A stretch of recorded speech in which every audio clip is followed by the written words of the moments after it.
ರಾಜ್ಯ ಕಾಂಗ್ರೆಸ್ನಲ್ಲಿ ಕುರ್ಚಿಗಾಗಿ ಹಗ್ಗಜಗ್ಗಾಟ ಇರೋದು ಎಲ್ಲರಿಗೂ ಗೊತ್ತಿರುವಂತಹ ವಿಚಾರವೇ. ಒಂದು ಕಡೆ ಸಿಎಂ ಸಿದ್ದರಾಮಯ್ಯನವರು, ಮತ್ತೊಂದು ಕಡೆ ಡಿಸಿಎಂ ಡಿಕೆ ಶಿವಕುಮಾರ್ ಅವರು. ಸಿಎಂ ಹುದ್ದೆಯ ಪಟ್ಟಕ್ಕಾಗಿ ಈಗ ಸಿದ್ದು ಟಕ್ಕರ್ ಕೊಟ್ರ ಅನ್ನುವಂತಹ ಪ್ರಶ್ನೆ. ಪವರ್ ಶೇರಿಂಗ್ ವರ್ಸಸ್ ಸಂಪುಟ ಪುನರ್ರಚನೆಯ ವಿಚಾರ. ಸಿಎಂ ಪಟ್ಟವನ್ನು ಉಳಿಸಿಕೊಳ್ಳಲು ಸಿದ್ದು ಭಾರೀ ಪ್ಲಾನಿಂಗ್ ಮಾಡಿದ್ದಾರೆ ಅನ್ನುವಂತಹ ಚರ್ಚೆ. ಗದ್ದುಗೆ ಚದುರಂಗಾಟದಲ್ಲಿ ಸಿಎಂ ರಿಂದ ಗುಡ್ ಮೂವ್.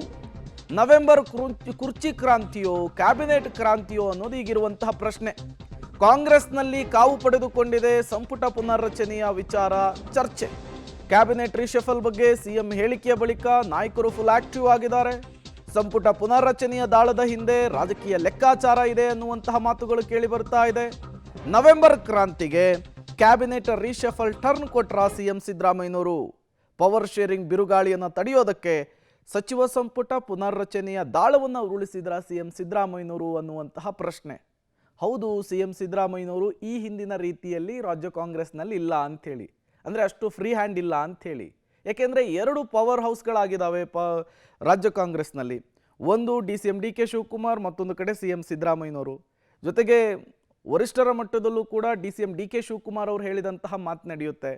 ಹಾಗಾಗಿ ಅಧಿಕಾರ ಬದಲಾವಣೆ ಆಗುತ್ತೆ, ಹಂಚಿಕೆ ಆಗುತ್ತೆ ಅನ್ನುವಂತಹ ಚರ್ಚೆ ಪದೇ ಪದೇ ರಾಜ್ಯ ಕಾಂಗ್ರೆಸ್ನಲ್ಲಿ ಮುನ್ನೆಲೆಗೆ ಬರ್ತಾ ಇದೆ. ಈ ಬೆನ್ನಲ್ಲೇ ಎಲ್ಲ ರಾಜಕೀಯ ಪಟ್ಟುಗಳನ್ನು ಕಲಿತಿರುವಂತಹ ಸಿಎಂ ಸಿದ್ದರಾಮಯ್ಯನವರು ನವೆಂಬರ್ 10 ಆಗ್ತಾ ಇದ್ದ ಹಾಗೆ, 2.5 ವರ್ಷ ತುಂಬ್ತಾ ಇದ್ದ ಹಾಗೆ ತಮ್ಮ ಅನುಭವದ ಆಧಾರದಲ್ಲಿ ಹೊಸ ದಾಳವನ್ನು ಉರುಳಿಸಿ ಬಿಟ್ರ ಅನ್ನೋದು ಈಗಿರುವಂತಹ ಪ್ರಶ್ನೆ ಮತ್ತು ಕುತೂಹಲ. ಹಾಗಾಗಿಯೇ ರಾಜ್ಯ ಕಾಂಗ್ರೆಸ್ ಈಗ ಮತ್ತೊಮ್ಮೆ ಕುತೂಹಲದ ಕೇಂದ್ರ ಬಿಂದು ಆಗಿದೆ.